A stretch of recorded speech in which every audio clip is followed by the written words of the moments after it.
Binge or Purge?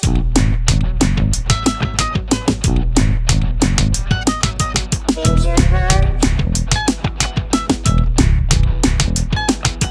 Binge or Purge?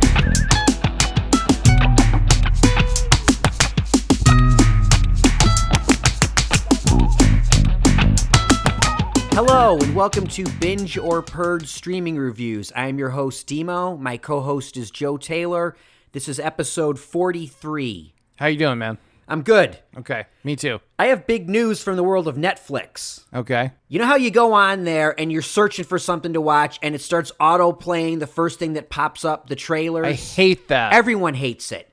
So Netflix heard about it, and you can go into your settings now and turn that off. No kidding. It's so easy to do. I'm like, you go right into your profile, and it's just right there. And guess what's also right there? And apparently he's been there since 2014. I didn't even know this.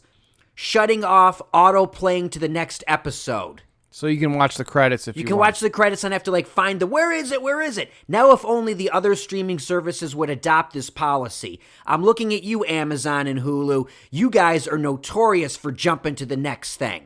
Yeah. All right? But it's on Netflix. It's an easy fix. It'll make your life so much happier. You don't have to get, bombarded with like, oh my God, make it stop. These are two features of Netflix that I hate. We've mentioned them both before, and now you're saying that they can both be turned off. Very easily. It's a blessing. Thank you, Netflix. That's all we need to do for this episode. Good night, everybody. Yeah, bye. There you go. What did you get in this episode? We got the answer to how to fix the Netflix problems. Yeah. Let's go. I'm done. Our work here is done. Our work here never really started. Right. But let's get to a review. What do you say? Sure. Okay. I'll go first. I have Honey Boy. Shia LaBeouf. It's on Amazon Prime. Amazon bought it, I think, at Sundance. So, and it got a theatrical... It was an indie, yeah. It was an indie. They got a theatrical distribution, but it's theirs. That's what's qualifying it for me to say I can review it, because Amazon bought it. It's exclusively for their channel, and though it got a theatrical release just a few months ago, it's already available. So... And we talked about this before. Sometimes the streaming services will four-wall, they call it, a movie. That means they'll basically pay to have it screen in New York and LA just so it's eligible. Because if it runs for 7 days, it's eligible for right, and Oscars. they wanted to get some awards out of it. I don't think it got nominated for anything. Did it get nominated for any Independent Spirit Awards? Yeah, okay. Lots of them. All right, cool. Not to jump the gun, but I've seen this and I love that it should have gotten nominated for more stuff. Okay. All right. Well, it stars Shia LaBeouf, Noah Jupe, Lucas Hedges, FKA Twigs. So hot. She's a singer from Britain. Sure. I guess. That's what it said Super about her. hot. I'd never heard of her before. And a comedian that we know, not personally, but we've seen around doing stand-up all the time, Byron Bowers. Yeah. Did I say it right? Yep. Yeah, that's him. He's in it too. Also, I should mention Natasha Lyonne is in it, but she's not really in it. She just does a phone call as a voiceover. Oh, yeah. You hate her. She's grown on me. I'm trying to be a lot more accepting of Natasha Lyonne in my life. Okay. But she's just in a phone call, because I saw her in the credits, and I'm like, she's not in this, but she is. She just does a voiceover. It's a great scene in that movie. There's a lot of good scenes in this. I love Lucas Hedges, by the way. Great actor. Yeah. Great Manchester actor. by the Sea, also Amazon. Anyway, sorry, go ahead. But what is this movie, you ask? It's Shia LaBeouf's autobiography, basically, of him growing up with his crackpot, abusive father. Yeah. And you go, why is Shia LaBeouf always in trouble with the law and a disaster? And then this movie pretty much explains why. And you're like, oh, I get it. Now, he wrote this as therapy in rehab. Yeah. So I don't know if that's the first thing ever written in rehab to make it to the big screen. I'm sure not. Definitely but not. Definitely not. I think all As a Star Wars fan, how could you say that? I was going to say, I think all scripts start in rehab at some point, don't Oh, they? yeah. Well, you don't have anything else to do. You know what I mean? Yeah. It's like everybody that's crazy is in rehab, and they're all, Hollywood. Come on. Sure. So it's not the first thing to make it out there. So if you want to know, like, how did Shia LaBeouf end up the way he is, this is a great look into it. Okay. Shia LaBeouf plays his own father in real life. Right. And then he has two versions of himself. The modern day version is Lucas Hedges, and the younger 12-year-old version is Noah Jupe. Noah Jupe is the best part of this. This kid, I thought, gave a great performance as the young Shia. Yeah. for sure. I would say the performances across the board are pretty stellar in this. It's the reason to watch it. As a movie, I don't think it's like incredible. It's fine. But I think it's all about the performances. And LaBeouf is, wow, what a portrait of a disaster of a person. Yeah. He's like a former rodeo clown. Yeah. Like, is this for That's true. real? It's true. It's a Vietnam vet rodeo clown hippie Yeah. that's like growing weed on the side of the 101. Yeah. Raising a child actor. And it's never explained why he's with him and not his mother, which I thought would be strange. Like, why is your mother not raising you? I don't understand this relationship. Obviously, they split and somehow he got some custody of Shia. Well, that was the phone call scene, I think. It sounds like she didn't want anything to do with him. You think? Which is one of the saddest parts of the... This is a very sad movie. Oh, yeah. It is not uplifting in any way. It's depressing. Yeah. But fantastically well written and directed by Alma Harrell. Alma Harrell. Yeah. Yes. Oh, and they filmed this, by the way. They filmed this like 2 miles from here. Yeah, at just the you can tell just down the street. I know where we do this, and I know what the movie looked like, and I would not be surprised. The Pink Motel. Is that where it was? I think it's on San Fernando or Clybourne or something. Because as I'm watching, I'm like, what part of the valley did they, Oh, 100% you can tell it's the valley, yeah. It's not far from the studios and stuff. So I wonder if they actually lived there when he was filming like the Disney stuff, because that's pretty close. I believe he said he grew up in Echo Park. I don't know if this was Echo Park, though. It didn't seem like Echo Park to me. No, this is like Arleta or like technically Burbank probably. Anyway, nobody outside of our 5 miles from here cares. But, no, they don't. But for us, it really hits home. Hits home, man. I can smell the LA River in this movie. Or you can smell it in this apartment. We are dangerously close to the LA River. Oh, That's yeah. for sure. Yeah. So if you were like anyway a Shia LaBeouf fan, or just like curious about how he ended up the way he is, this is a really well done portrait of a father-son relationship and how destructive it can be. I think it's worth your time. It's 1 hour and 34 minutes, nice and short, and it's a binge. Yeah, I totally agree. I don't love the posters for the movie, though. With the chicken on it? The chicken or the pie in the face. Kid, you're like, what is this? Yeah. But also, I yeah. wanted to say I've heard Shia share his story before, and he's a very earnest, interesting guy. Oh, yeah. And I wish him all the best. I used to hate his guts and be like, what a punk. And we remember he had that art installation where you could go in. Oh, yeah, he's weird. And He's a total berate weirdo. him. You could literally walk in and berate him for like 5 minutes. Yeah. People did. People did. Oh, there was lines across the block, right?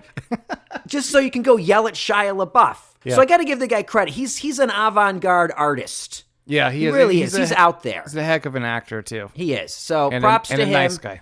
Is he? Have you ever met him? Yeah, I just said. I wasn't listening. Oh. I don't listen to anything you say, man. I That's just fine. take it in and it goes wherever. He's a very earnest, sincere guy trying to figure... I mean, being a child actor, I think we've all figured out by now, really messes you up. Yeah. And he's trying to make his way through that. I think there's Ron Howard and the rest are on Skid Row. Isn't that it? Child actors that made it?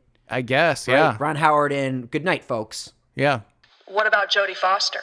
Anyway, let's move on. Okay. So Honey Boy's a binge. Now you've got some... Let's do your next thing next, and then I'll do my big thing at the end. All right. Truth be told, Joe, I was crunched for time this week. Sure. All right. It's no joke. And I was like, I need something. I need something to review fast. I need something quick. And lo and behold, I found something that's only 17 minutes long. It is only 17 minutes long. And that is David Lynch's What Did Jack Do? It's a short that he made in 2016 that premiered at some festival in France. Netflix picked it up for some reason a couple weeks ago and put it out there. I don't know what for. I don't know who the audience this is for, except maybe prisoners in Guantanamo Bay. I'm pretty sure this qualifies as an enhanced interrogation technique. Yeah, except it might put him to sleep. I thought they were supposed to try and keep him awake. You put this on a loop, man, and it's like it will brainwash you.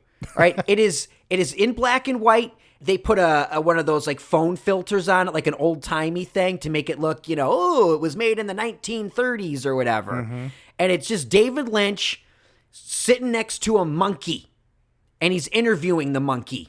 He's interrogating The monkey at some sort, we got you now. And the monkey talks, okay? But the monkey's got the lips, like the clutch cargo. The CGI. No, there's no CGI. Oh. It's not CGI. No, it's like clutch cargo. Like the thing that Conan O'Brien used to do, the bit, where he'd have like Arnold Schwarzenegger on, jingle all the way, Oh, they cut out, yeah. And they do Bill Clinton, woohoo! You remember. They cut out the mouth and they superimpose it on the image. Yeah, it's not CGI. It's not CGI, Okay, Joe. All right, whatever. It's stuff that they were using in 1960s cartoons. Okay. That's not CGI. It didn't exist. I know what you're talking about. Go Right? on. It's just superimposing one image on the other.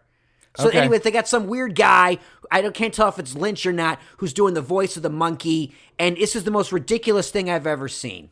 I watched approximately 2.5 minutes of this, and I turned it off. And I thought this would be great to review on the podcast, and I thought it's not worth it. It's not 17 minutes. You want to know why it's worth it, Joe? Because I needed something. Yeah, sure. For I you. needed something so I could go, okay, I watched 2 things this week. Yeah, this thing sucks mightily, so bad. And if you're a David Lynch fan, you still wouldn't even like it. I don't know what the appeal is, but I mean, this is all him. He's like, he did the set decoration, the sound design. He wrote, directed, edited the whole thing. Now, my favorite part about this whole thing is the end credits. They dress the monkey in a suit. Oh, I like that. Right? The That's monkey's funny. in a suit, and at the end, you didn't see this, but he does a little musical number. Oh, maybe I'll watch the. It's about 30 seconds of him singing. Do you remember? Sorry, side note, real quick. Do you remember the chimp shorts on TBS where they would recreate like Jaws? Yes, I do. So it's kind of like that. It's sort of. This is so That's much funny. darker and weird. Yeah. But my favorite part is in the end credits where it says wardrobe provided to the monkey by Pampered Primates. There's a whole company that does that. There's a whole company that does wardrobe for monkeys. Oh, they probably did those TBS things too. Then. I'm sure they're the go-to for Yeah. monkey apparel. You know what I mean? It's like, hey, we need monkey clothes. Where do we go? Well, you go to Pampered Primates, or I think you're screwed, right? And that's it, right? I guess. Anyway, this is a huge waste of time. I guess if I was in college, right, and I was like, hey, man, let's get effed up and watch What Did Jack Do? This might be entertaining for a little bit. I mean, if you're tripping, right, oh, my God, the monk is talking with the crazy mouth. Yeah, you mean if you were on hard drugs, you're saying? Hard drugs. Yes. I think maybe that's the audience, and I said prisoners at Guantanamo Bay. Definitely not anyone with any sense of time in their life. 17 minutes ripped away. What did Jack do? Purge. Yeah, this thing sucked for sure. If you want to watch David Lynch movies, watch Mulholland Drive. Yeah. You're done. Yeah, that's it. Don't watch this crappy, short, right. weird thing. All right, Joe. Okay. Work with me. What do you got? I'm very excited. I know you are. Been talking about this all week on the phone. I'm happy that we're know. going to do this to get it over with. Dimo and I talk on the phone every day for at least an hour. This is. Can you imagine? No, Oh, no, God, God, I would know. kill myself. This is one of the first Netflix original series. This came out in August of 2014. Now, this review might be super long, and it might be full of personal anecdotes, so just buckle up, okay? I'm in. I don't know if you smoke or not, but you can go out and smoke if you want. don't. Okay. I had just moved to LA at the end of June in 2014.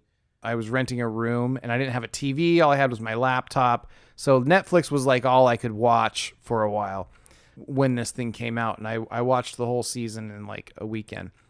This is BoJack Horseman.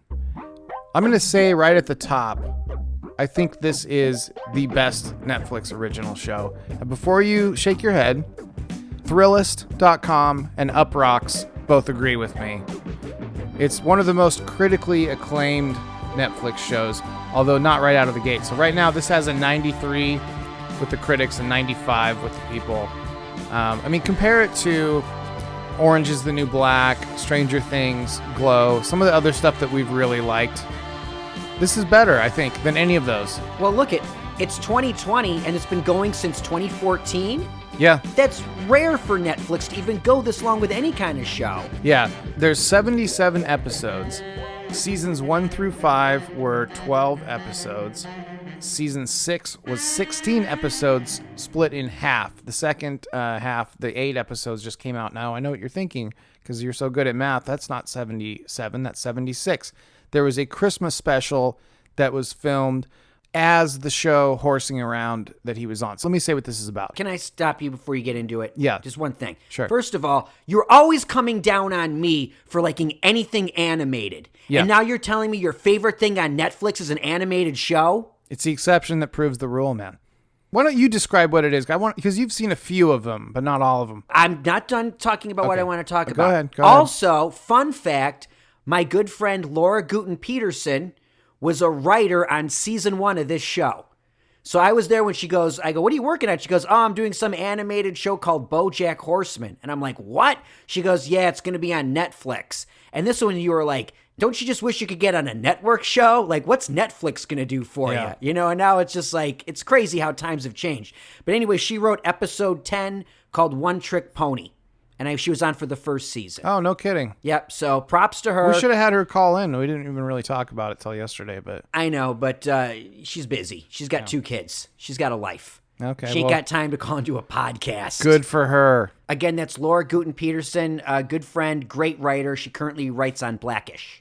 Oh, no kidding. Yep. Okay, cool. Let's first of all say what this is about. You tell me what you think it's about, because you've only seen a few of them. Okay, BoJack Horseman lives in Hollywood. He's like half horse, half human. He's like a horse with human properties. Yeah, Horseman. Right? Got it. Got it? Okay. And he's kind of a has-been in Hollywood, right? He was famous for a while, and now he's trying to get his career back.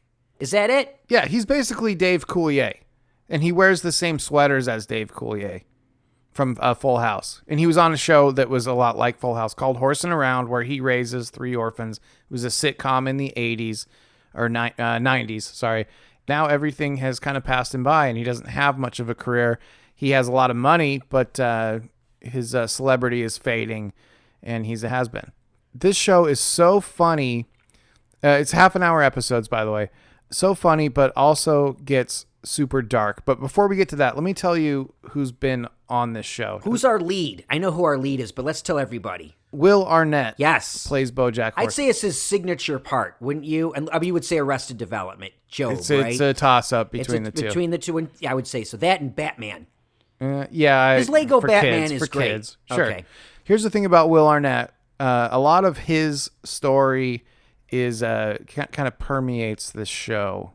With he's been very open about this. I'm not outing anybody, but his story about sobriety and kind of going in and out of it shows up in the show. Now, he doesn't write for the show, but I know they took some of his personal stuff, and it comes off very honest because of that. Anyway, here's some other people in the show. These are the 5 main characters. Will Arnett plays BoJack. Amy Sedaris plays Princess Carolyn, who is a cat who plays his agent. Allison Brie, who we love from Glow and Community. She plays this Asian writer. She was ghostwriting his autobiography in the first season. Diane Nygren. Diane Wen. No, it says Diane Nygren. It's Nguyen. It's Wen. It's an Asian thing. That's not Nygren? Wen. They pronounce it Wen. Wow. Anyway. Look what I know. Nothing. I'm going to go. Aaron Paul from your favorite show, Walking Dead. Or not Walking... Jesus. Walking Dead. Breaking Bad. What's wrong with you? Walking Bad. Don't you disrespect Breaking Bad on my podcast. Fine. He plays Todd, who's this like loser who lives on BoJack's couch, and Paul F. Tompkins, who's a comedian who is so funny. I don't know why he's not more popular. He plays Mr. Peanut Butter, who's a dog. And again, all of these people, all the animals and humans are completely interchangeable, which I think is its own message in a way. Because there are also animals that are like pets, but then there's the same animal that's like a human version. So it's a little bit confusing actually. But Kristen Shaw. Yeah, no, okay, I got the list right here. I got the list too. Okay, Diedrich Bader, Patton Oswalt, of course, J.K. Simmons, Stanley Tucci, Rami Malek, Stephanie Beatriz. Margot Martindale is on it like a lot, which they always refer to her as character actress Margot Martindale, which is kind of funny. Lisa Kudrow, Olivia Wilde, Jessica Biel, Kristen Chenoweth. Everybody. Everyone's Hilary in Swank. this, right? I Is got that more. the point? Alan Arkin, Andre Brower, Keegan-Michael Key, Ed Helms, Max Greenfield, Weird Al Yankovic, Zach Yankovic. Braff. Yankovic, Zach Get the Braff, pronunciation right. Ken Jeong, Fred Savage, Lorraine Bracco, Angelica Houston, Stephen Colbert. All right. Don't make me play What Did Jack Do right Let now. me keep going. I got like 4 more pages. Lin-Manuel Miranda, John Krasinski, Jamie Presley, Felicity Huffman, Melissa Leo, Lance Bass, John Daly, Whoopi Goldberg, Chris Parnell, Judy Greer, Paul Giamatti, Harvey Firestein, Horatio Sands, Janine Garofalo. I'm going to cut all of this. Paul McCartney, Wiz Khalifa, Tim Gunn, Eva Longoria, Cindy Crawford. You like Cindy Crawford? Hey guys, think I'm gonna go and get something to eat. Ali Wong, Greg Kinnear. Let's see, Ricky Gervais. We're losing listeners. The 2 listeners that we have. Amy Schumer, Jay Moore, RuPaul. I know you like RuPaul. Tim Meadows, Martin Short. I read 1 out of 80 of this. This is 5 pages long. Anyway, everyone's done this show. Everyone. Except for me and you for some reason. Clearly. Oh my God, that list. Seriously, dude. It's incredible. So let's talk about what the show is about. These are the themes of the show. Okay? I'm not going to get into plot. I feel like you did a lot of research for this one. You clearly love this show. Look at my notes. Oh my God. know I you don't can't want to read look any. at those notes. Okay, here's the themes that appear in this show. Number 1, the fear that your best days are behind you. Ouch, right? Yeah, I know. Keep going. Okay. Knowing right from wrong, but doing the wrong thing anyway. Ooh. Depression, addiction, divorce, celebrity, change, aging, loneliness, guilt from getting the opposite of what you deserve. This show's dark, dude. I don't know how else to say it. It's so funny, but it's also so dark. Here's an example of when it was funny. There's an establishing shot of a hospital, right? Like a shot of the outside of the hospital before they go in. An establishing shot, Yeah, yes. I know that you know what it is, but Okay. in that shot, the EMTs are pushing a gurney with a possum on it, and the possum wakes up and starts kicking, and then it just cuts to the inside of the thing. This thing is chock full of animal puns. Everything is an animal pun. Every poster. Because a possum plays dead? Is that what we're going with here? That's the thing? No, but there's other stuff too. I mean, everything is a pun. All the stores, all the TV shows, all the actors, they're all named. You know, they all have funny names like animal puns. You know? Gotcha. Got it? Okay. Yeah. Oh, and there's a bunch of really good runners too. So this show, in the first season, somebody steals the D from the Hollywood sign. So it just says Hollywoo. And that lasts through the whole series. And so they read a magazine called the Hollywoo Reporter. Like Hollywood just changes its name instead of replacing the sign, which is kind of funny. Oh, that is clever. Yeah. So, haha. So this was created by Raphael Bob Waksberg, and it's animated. I mean, the kind of chief visual person is Lisa Hannawalt. Now, I heard them give a talk at Nerd Melt in 2014 about this show. I was also in a writing class at the time, and we were supposed to write spec scripts. And I said, I want to write a spec of BoJack Horseman. And nobody knew what I was talking about. And I said, trust me, you will. This show's going to be great. So I wrote a spec of it.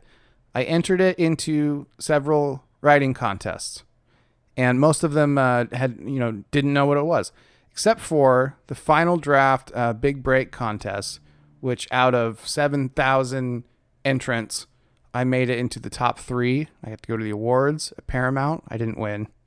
But this show means a lot to me for a lot of different reasons. Clearly. So it's a fantastic... I'm very happy for you. My tone Thank says you. differently, but I'm glad you found a show that Thank you. truly speaks to you. Yeah, that was so far the high point of my writing career, but it did open a lot of doors for me.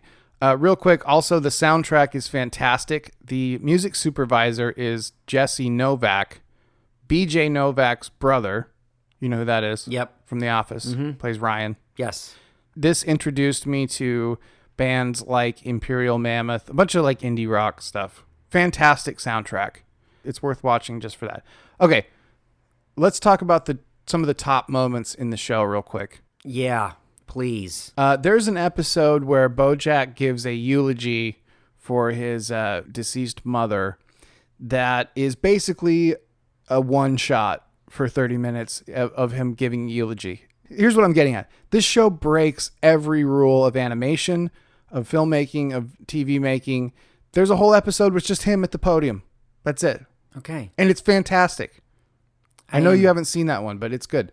There's also an episode that takes place entirely underwater. There's no dialogue. There's a dialogue-free episode of this show. So this show really takes some risks. Yes. But can it? Because it's on Netflix, it's not stuck in like a network vibe where it has to meet these, criteria. Pretty much can do whatever it wants, right? Exactly. Because it's kind of flying under the radar, but it's clearly popular enough to get everybody in Hollywood to be on it. Yeah. I'm convinced to watch this show. I think I will actually watch it.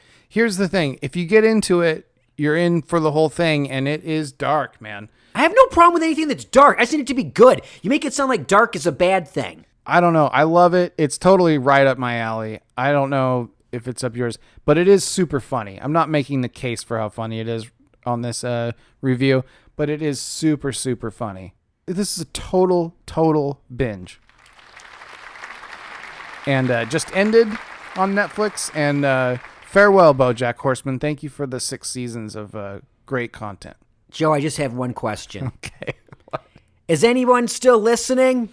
If you're still listening to this, you are a true Binge or Purge fan. You knew this was going to be an in-depth review. But they don't know. Our audience doesn't know that. They're like, okay, it'll be a quicker. It's okay. It's okay. This is a gimme, Joe. I've been looking forward to this for 6 years. I know, and we're satiating you. Thank you. I appreciate that. Okay. Thanks for indulging me. All right, let's wrap this up, man. Okay. We have Honey Boy on Amazon Prime, the Shia LaBeouf story.